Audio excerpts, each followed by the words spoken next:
Welcome back to A Slice of Life. This is the Anxiety Master podcast, here to help you live a calm, strong and confident life.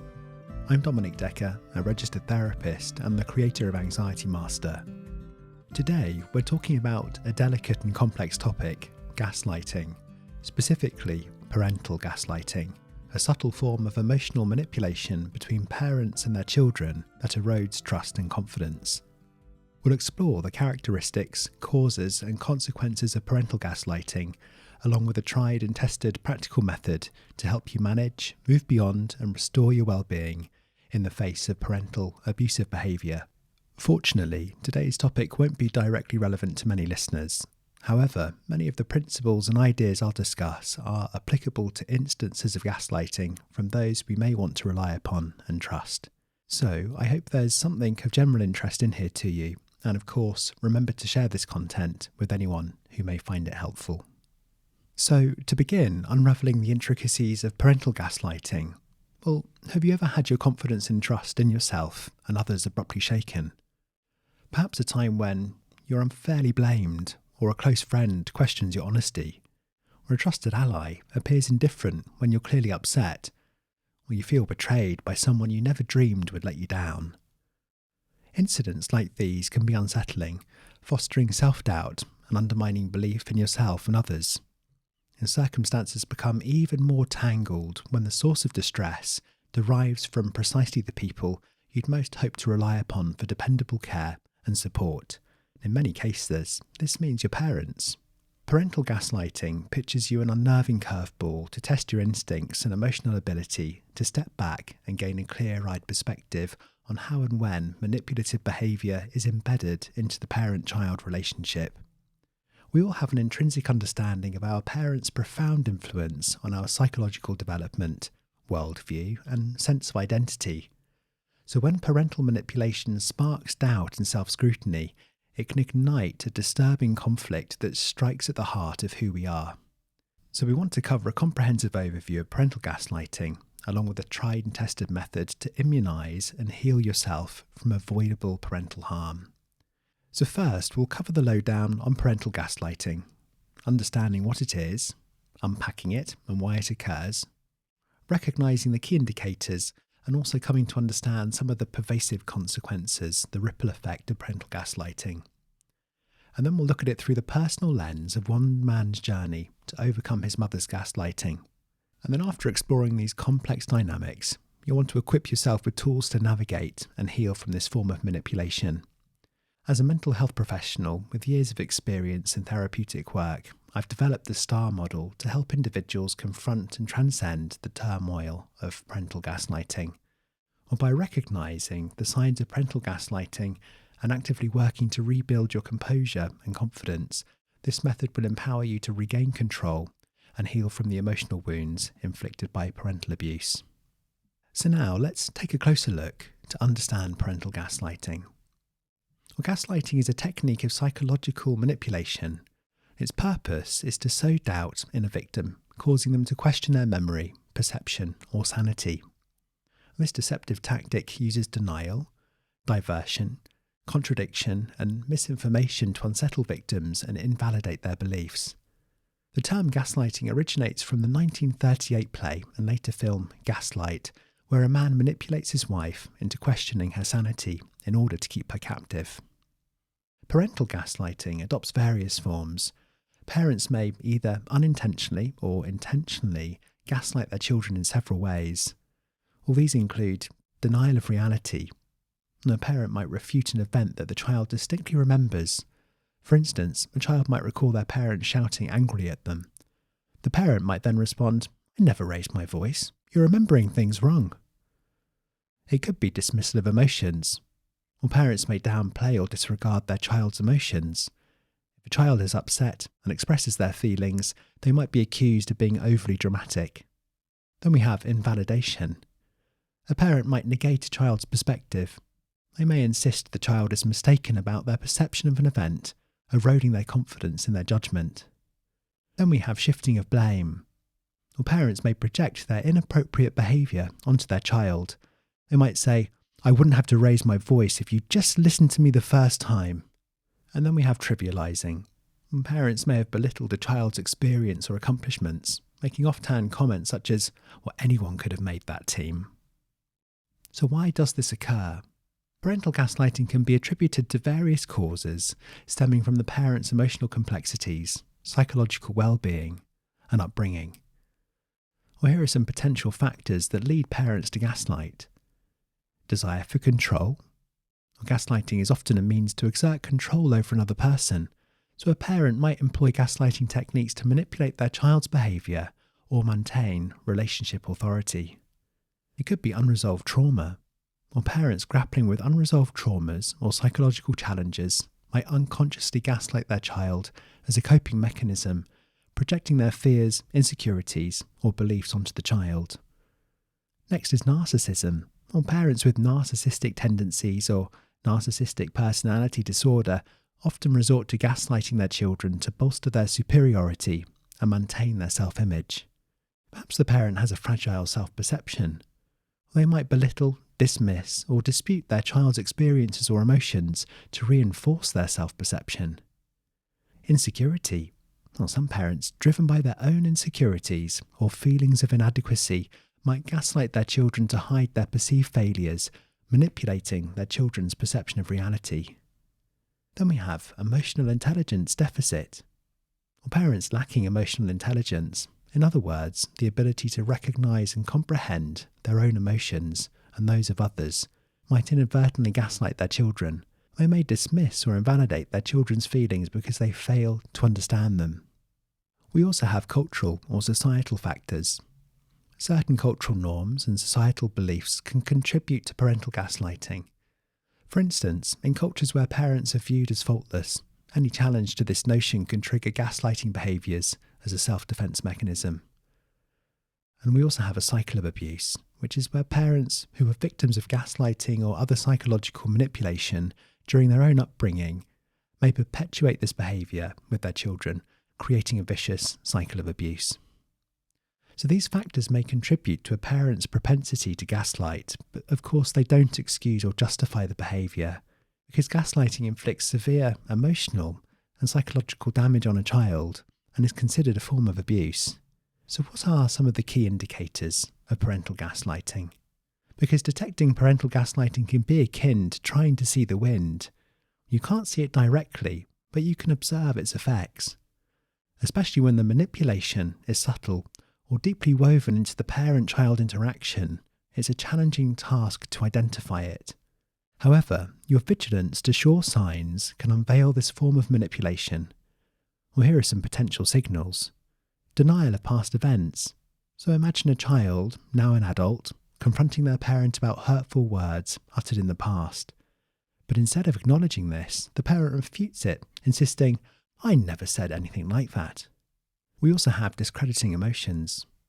It could be as simple yet as damaging as the parent invalidating the child's feelings with remarks like, "You're too sensitive," gradually causing the child to mistrust their emotional responses.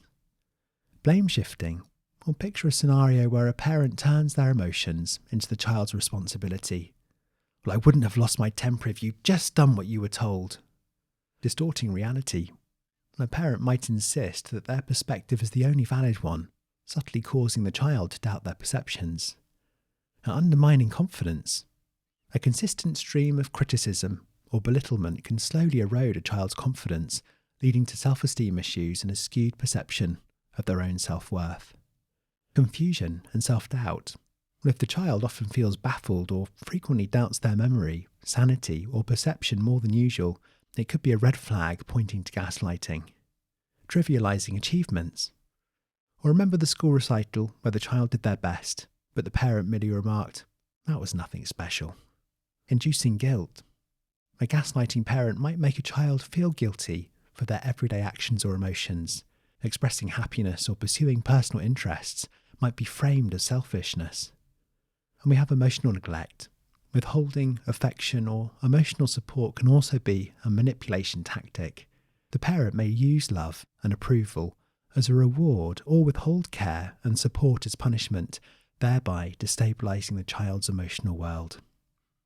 So let's move on now to talk about the ripple effect of parental gaslighting and some of its pervasive consequences. Or like a stone dropped in a calm pond, parental gaslighting creates ripples that extend far and wide, profoundly impacting an individual at their epicentre. The effects can be profound, enduring, and sometimes unseen, influencing a person's perception of themselves and their interactions with the world around them. While potent, these effects vary based on the duration and intensity of the gaslighting, the child's personality and resilience, and whether there are additional relationships they can rely upon for support. But here are some typical consequences of parental gaslighting. We have eroded self-esteem and self-worth. Or sowing doubt, dismissing experiences and belittling can whittle a child's self-confidence. They might grow into adults who question their worth and feel undeserving of love and respect. Now, it's important to remember that these feelings are the scars of gaslighting, not the truth of who you are. Another potential consequence is anxiety and depression, or the emotional turmoil and chronic stress that come with gaslighting can give rise to a host of different mental health issues. Yet with professional support, these conditions are treatable, and it's possible to regain emotional equilibrium. Next, we have trust issues. When experiencing manipulation by a trusted figure can engender a pervasive distrust towards others. It can create hurdles in forming healthy relationships. Yet, with time and support, trust can be rebuilt. Confusion and self-doubt. Or gaslighting can lead children to question their memory, judgment, and perception of reality, fostering confusion and self-doubt. Yet you can learn to regain clarity and assurance. Also, a child whose feelings are consistently dismissed may learn to suppress their emotions or fear of expressing them. And over time, this can hamper their ability to communicate and emotionally connect with others. Yet learning to express feelings safely is a critical part of the healing process. Gaslighting can also shake a child's trust in their judgment, making decisions difficult in adulthood. And developing this confidence, the confidence that they need in decision-making, can be a focus of therapeutic work. A child who internalises blame for a parent's actions might develop pervasive guilt. They may feel responsible for resolving conflicts or appeasing the parent, and addressing this misplaced guilt is crucial in therapy. As adults, individuals subjected to gaslighting may struggle to form and maintain healthy relationships. They might tolerate abusive behaviours or mimic the manipulative patterns they experienced growing up. And lastly, post-traumatic stress, because in severe cases, the child may manifest symptoms of PTSD, such as flashbacks, nightmares, and severe anxiety. Yet again, to offer a dash of hope, PTSD, while challenging, is treatable, and recovery is entirely possible with the right help. So, what I want to say here is that while the repercussions of parental gaslighting can be significant, they needn't permanently scar one's identity or dictate one's future. And every individual possesses an inherent resilience that can be ignited to heal, grow, and transcend adversities. I'd like to share with you one man's journey with a gaslighting mother. We're going to call this man David, who was a 36-year-old accountant from London who approached me with a problem rooted in his early life. You see, his bond with his mother had always been a complex knot of tension, compounded by the fact he was an only child. Without a father or siblings to distribute the emotional load, he described a sense of single-handedly shouldering the weight of his mother's discontent and high expectations. As an adult, David tried distancing himself from what often appeared a complex imposition, being his mother's main confidant and chief foundation for support. Yet he grappled with the burden of being a good son, all the while fearing his mother's disappointment should he prove unable to offer the love and attention she felt was due. David explained that from his perspective, his mother demanded love without ever taking what he considered as affirmative steps to earn it. To him, these steps would have meant her showing consistent and predictable behaviour, recognising his struggles and taking time to understand him. It would have meant providing empathetic support that wasn't conditional or laden with expectations. For example, help that didn't hinge on him adhering to her exacting standards or attempting to fulfil her unmet needs. Instead, she had treated love and attention as her right, not a gift she needed to reciprocate or foster with nurturing behaviour. And consequently, David was a regular recipient of unpredictable treatment and betrayals of trust that his mother would attribute to his own behaviour. The crux of the issue likely lay with his mother's discontent, her loneliness, lack of mental steadiness, and a host of unfulfilled life aspirations. As a result, she harboured deep resentments and sensitivities that dominated her attention, a shadow that cast significant blind spots regarding her role as a parent and carer. Unsurprisingly, David didn't feel his mother was invested in his well-being. He could only count on her to offload her stress onto him, positioning him as the problem solver or fixer. In her narrative, if only he did things differently, her life would be better. David began to sense something was amiss as a child, yet he was reluctant to accept it. It felt easier and safer to see himself as the problem and his mother as the voice of reason. Again, this is unsurprising. After all, children yearn for someone wiser and more capable to provide a protective and comforting presence. So David had set aside his doubts about his mother in a desperate desire to believe she was right, and that she could be relied upon to be a stable, loving, and shielding influence in his life. Yet as he transitioned from child to young adult, and later to a husband and father, his mother's behaviour became intolerable. Looking back across his life's landscape, it was clear how her demands, expectations, harsh criticisms, and unpredictable behaviour had jeopardised his mental health. His mother's gaslighting tendencies led to a complex web of emotional challenges. A voice of blame and criticism had woven its way into his internal narrative. Now, as an adult, he would often question his decision-making abilities, or seek excess affirmation and reassurance, assume love was contingent on his performance, doubt the legitimacy of his own emotions, and lower his expectations to protect himself against potential rejection or disappointment. It was at a critical point in his life that David contacted me. During a particularly vulnerable period, his wife had undergone several consecutive miscarriages and various health issues were plaguing his daily life. David had received a deeply hurtful audio message from his mother, brimming with criticism and pointed accusations that arrived out of the blue. David described feeling deeply shaken by the message. It contrasted with the pleasant conversation that they had shared just days prior, adding to his confusion and distress. David reached a turning point after enduring years of his mother's harmful interactions. No longer willing to tolerate this unpredictable and precarious relationship, he sought a structured approach to healing, determined to move beyond the emotional scars. Recognizing the complexity of his emotional challenges and the need for a tailored solution, we devised and refined the STAR model. This tool, designed specifically to identify, handle, and move beyond the distressing experience of parental gaslighting, provided David with a clear path to regain control and rebuild his self-confidence. While the model was developed to address parental gaslighting, it's equally applicable to instances of gaslighting from those we may want to rely upon and trust. The STAR model has 5 stages. Stop, this is to put an end to the cycle. Tame, foster inner resilience. Affirm, adopt self-compassion. Rally, build a support network. And finally, reach out, become the help you need. Whether tackling individual episodes of gaslighting or readying to leave a history of abuse behind, these steps will equip you to regain balance and move forward. Step 1. Stop. This is about putting a definitive stand to the end of a cycle. As ships don't sink because of the water around them, ships sink because of the water that gets into them.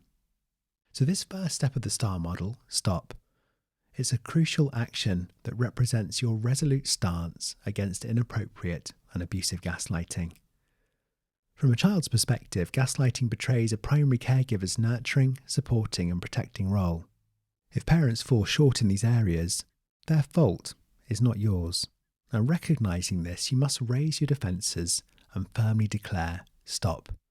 You may envision a bold red traffic sign up in your mind, signalling you to halt as soon as you encounter hurtful narratives like, you always, or you never, or you let me down.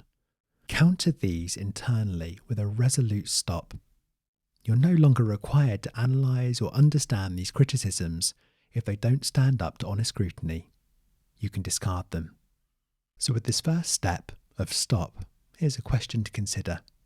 How will you recognise when to say stop to protect your well-being? With this firm commitment in place, you're ready to become your own emotional anchor, leading us to the second step of our STAR model. Step 2, tame, is about nurturing inner resilience. Now, power without wisdom is tyranny, but wisdom without power is pointless.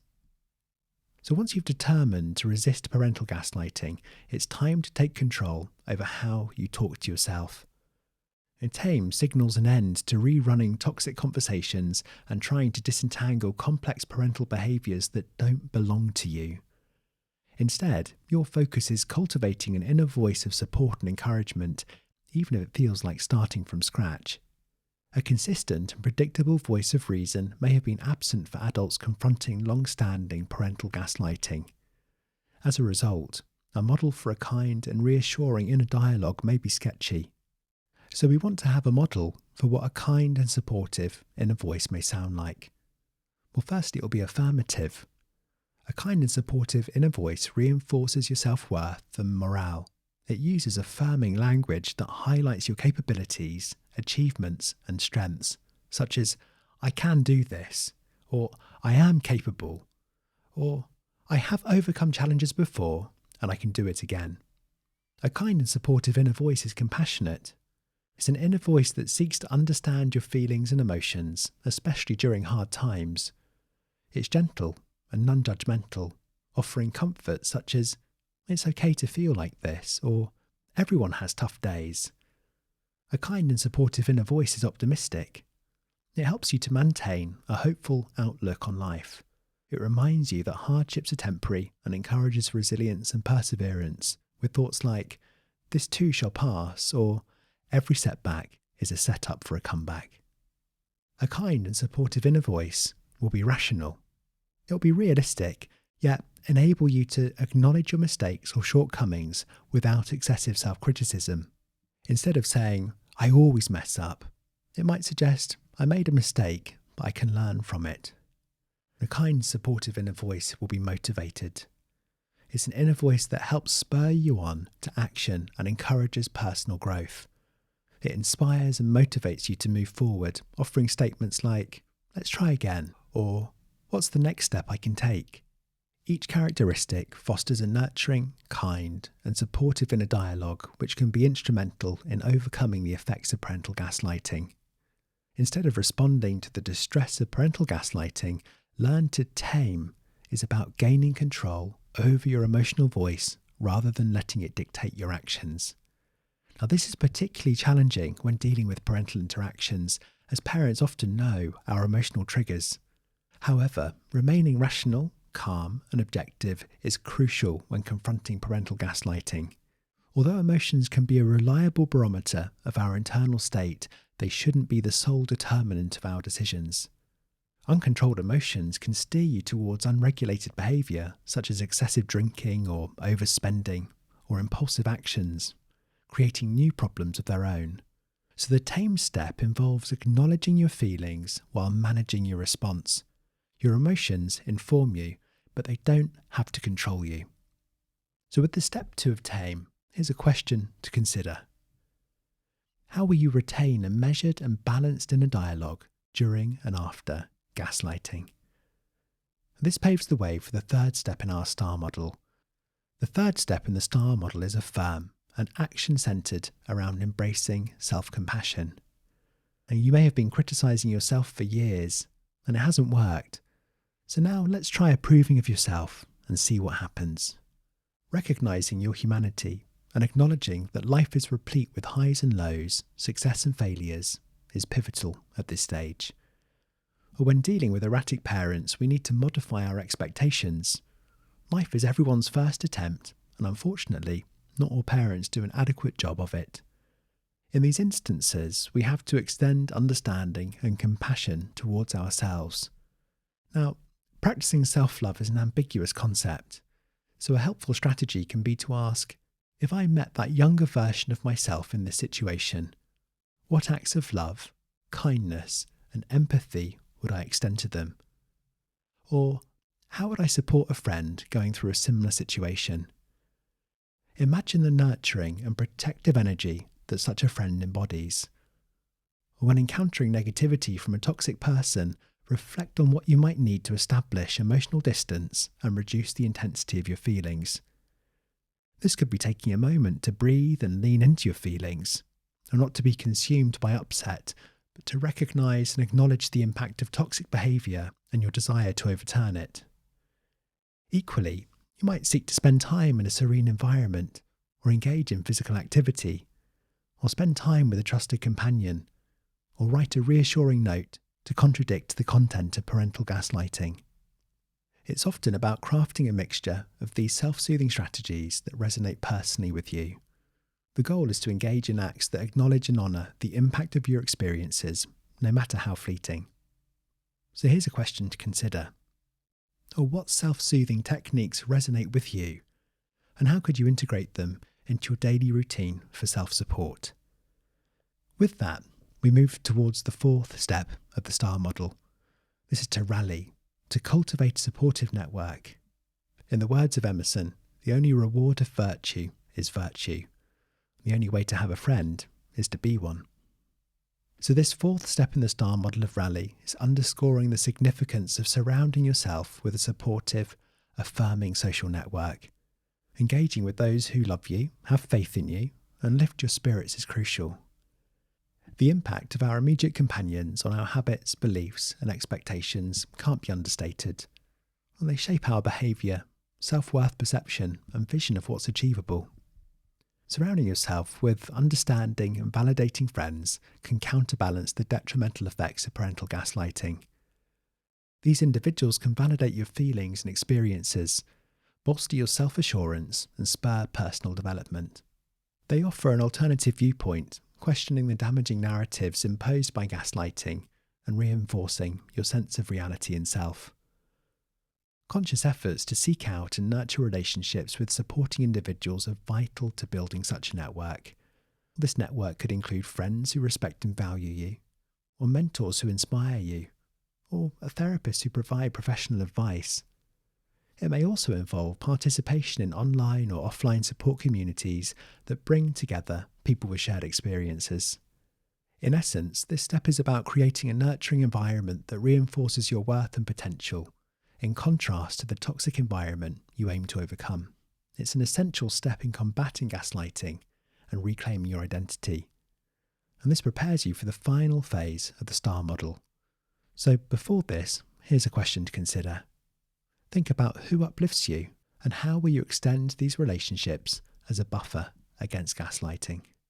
And now we move to step 5, which is to reach out and perhaps to even be the support you need.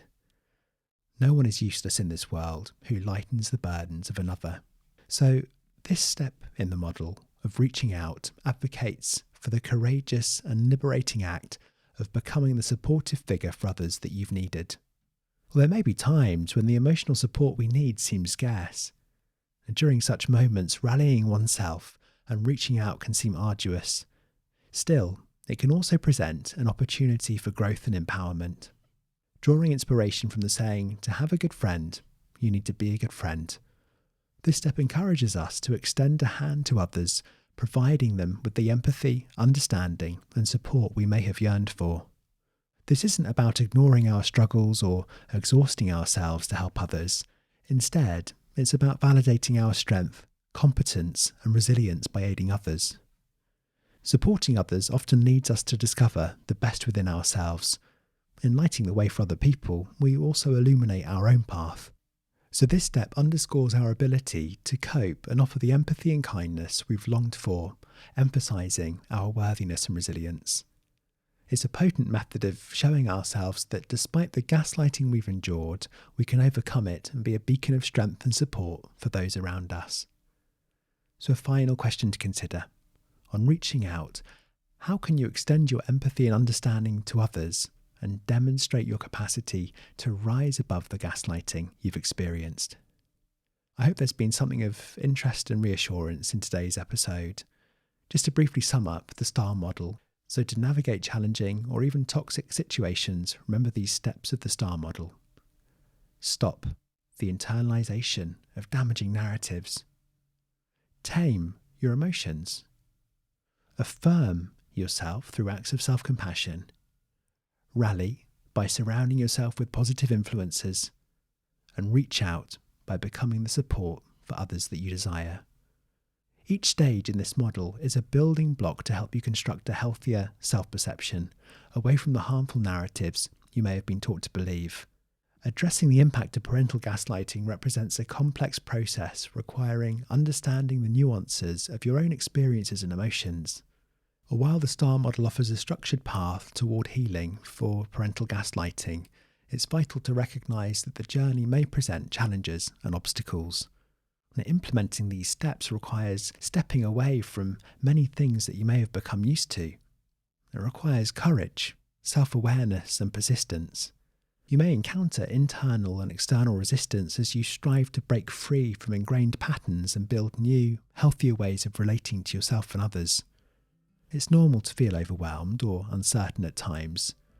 Remember, healing is a process, not an event, and it's okay to seek professional guidance or lean on supportive friends and family as you navigate this complex terrain. The STAR model is a guide, but your personal path may require personalised adjustments and continuous self-reflection. And if nothing else, I'd like to say this to you. You are deserving of love, support and encouragement. You are worthy. Take care. I'll see you soon.